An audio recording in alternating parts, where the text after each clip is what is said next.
There's a moment in Cyberpunk that solidified it as my favorite game of all time. It was late at night. I'd just finished a 50-hour playthrough and chose to escape Night City with Panam. The credits rolled and I just sat there in the dark, pondering, reflecting on everything I'd just experienced. This was the only time in my life I'd ever done that with a game, just sat in silence thinking about it all. That's when I realized that this game had dethroned Red Dead Redemption 2 as my favorite of all time. Night City isn't like other open worlds, it's an entity, a character, and it is the villain of Cyberpunk 2077, a product of capitalistic greed and monopoly, a result of society trying to improve their lives by any means possible. I know this sounds cliche. If you've watched other Cyberpunk videos, you've definitely heard this take already, but there is no helping it. Night City is one of the most impressive technological marvels in gaming. It's the main reason I keep coming back, to get lost in its streets over and over again. Each district in Night City feels completely distinct. You can drop me anywhere in this city and after hundreds of hours, I can tell you roughly where I am just by looking around. Not because I've memorized the map, but because each area has its own identity. Compare North Side to Corpo Plaza. North Side is all smoky, industrial warehouses, rusted infrastructure, dominated by the Maelstrom gang with their excessive cyberware. I genuinely get chills whenever I have to visit Northside, even when my character is at a high level. It feels sad and hopeless, even compared to the rest of Night City. Meanwhile, Corpo Plaza is sleek, modern skyscrapers, suits walking around, shiny new cars. The class difference couldn't be clearer. There's no gang running Corpo Plaza, well, unless you count Militech and Arasaka, which honestly you should count as a gang. The city layout is amazing. The roads twist and turn. Intersections are complex and realistic. After hundreds of hours across multiple playthroughs, I still cannot reliably navigate anywhere without a GPS. I can recognize landmarks, I know which district I'm in, but I can't just drive somewhere from memory. And that's because Night City functions like an actual city. You wouldn't enter a new city in real life and just know where to go, right? You'd need GPS. Night City is the same. Alleyways and side roads on every block in every district. It's a maze. Let's compare it to Los Santos in GTA 5. It's a great city, it's fun to drive around, but I don't know a single GTA player who actually gets lost there, and that's not a bad thing. A memorable, easy to navigate map has its appeal, but for Cyberpunk, a confusing, dense, claustrophobic city works so much better,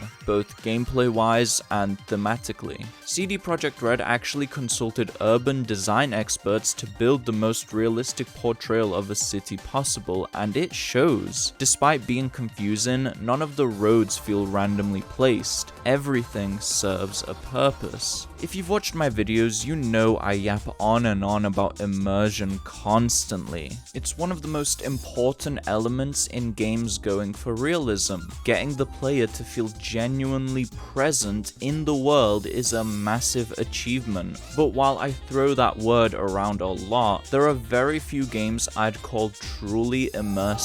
Cyberpunk is among those lucky few, and a major part of achieving that is one design choice: the first-person camera. Look, I get why people dislike being locked into first person. I partly agree. I like seeing my character every now and then, and being stuck in first person makes character customization feel pretty pointless. I had to install a mod just to see more of my body when I look down so I can at least appreciate my fit. And yeah, I'd love to see my character's face outside of the inventory menu, but I still think first person is the right way to experience Night City, and here's why. I've never seen a game do dialogue and cutscenes more immersively than this one. and I use cutscenes lightly because there are very few true cutscenes in the game. Dialogue scenes like sitting in the diner with Takemura or at the bar with Panam feel personal. You're locked in on this character, but it's not like a Bethesda game with stiff lip syncing and robotic animations. I've never seen a game with this many high quality fluid animations. Look at this scene with Placide. The way he's choking the chicken. The way he's choking the chicken while talking to you, it feels like a man busy with his work while trying to hold a conversation. It's not like the usual RPG dialogue where NPCs stop everything to give you their full attention. Characters will continue to move, they'll lean on things to get comfortable, they'll drink or eat mid-conversation. It's seriously the most next-gen I've seen dialogue, even half a decade later. Night City hooked me into Cyberpunk 2077, but what keeps me coming back and starting new playthroughs? Every time I start a new game, I play completely differently. Right now, I'm running a shotgun build with the guts. Before this, it was a katana samurai build, multiple times actually. I tried a sniper build once and figured out pretty quickly that that doesn't work as well as other builds in this game, but even then, that was an interesting experience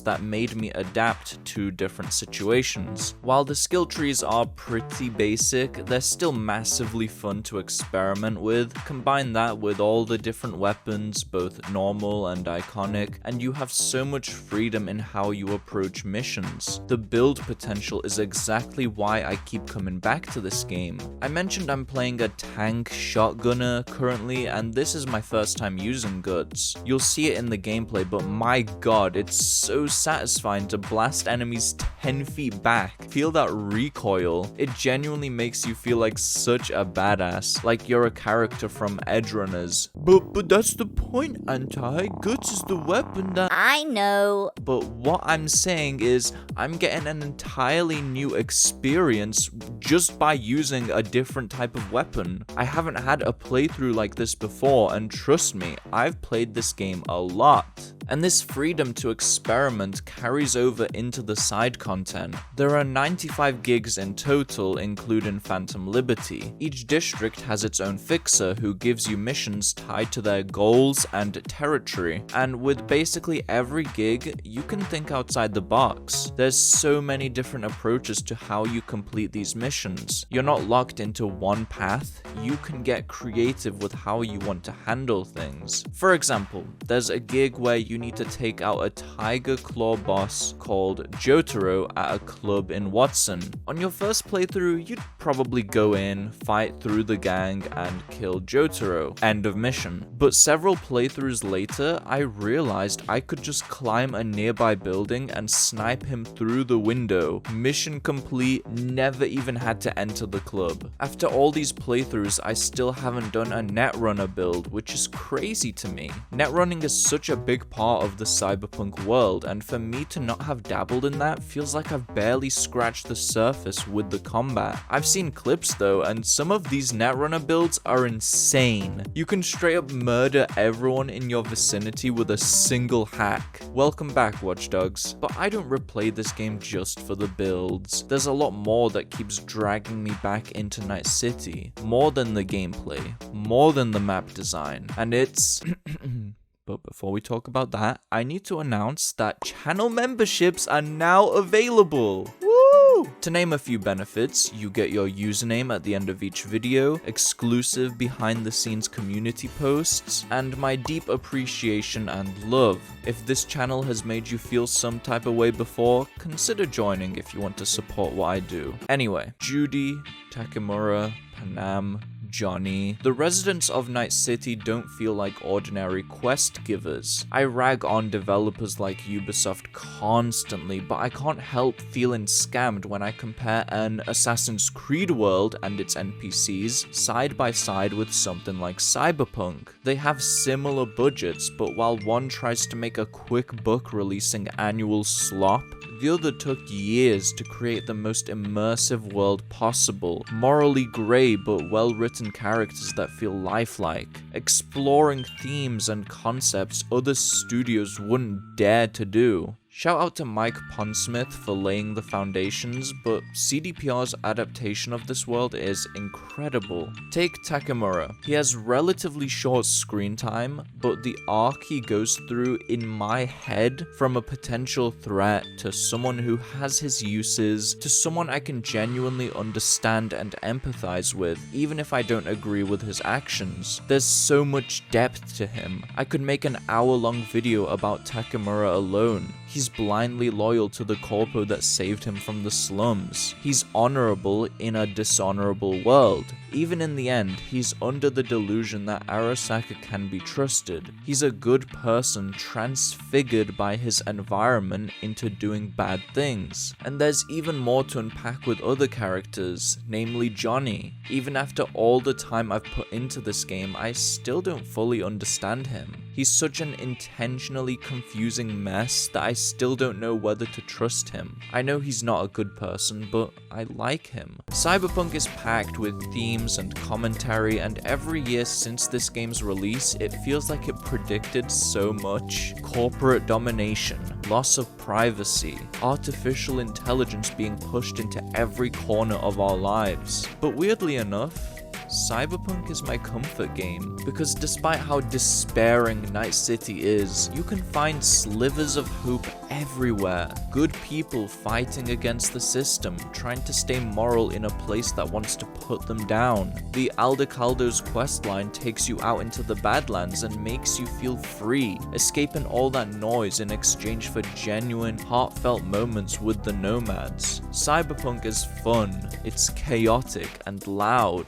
but that means whenever you do catch those quiet moments, they stay with you. I made a video a while back where I went around Night City trying to find nice, quiet places in each district, and that was easily one of my favorite times playing this game. I discovered so much, dialogue I never knew existed, events that creeped me out or made me think. For so long, I missed out on a huge chunk of Cyberpunk because I was always focused, looking at the next quest in my journal. I forgot to slow down and actually appreciate what the developers made, all the details that they inserted into every alley, on every rooftop. If you haven't done this yet, I highly suggest you hop into the game and literally just take time to explore. You will be surprised by how much you find when you go where the wind takes you. Cyberpunk 2077 doesn't exist without Night City. Its characters are products of their environment. The story only happens because of V and Jackie's pursuit of legacy, to be remembered by a city that hates them. The gameplay is fast-paced and brutal because the city demands that of its residents if they want to survive. Everything comes back to Night City. I keep coming back to this game because despite how bleak and terrifying Night City is, it's also one of the most beautiful and cool portrayals of a dystopia I've ever seen. If you enjoyed this video, do consider checking out my Quiet Places in Night City video. It was a ton of fun to make. I'm gonna clock out now. See ya.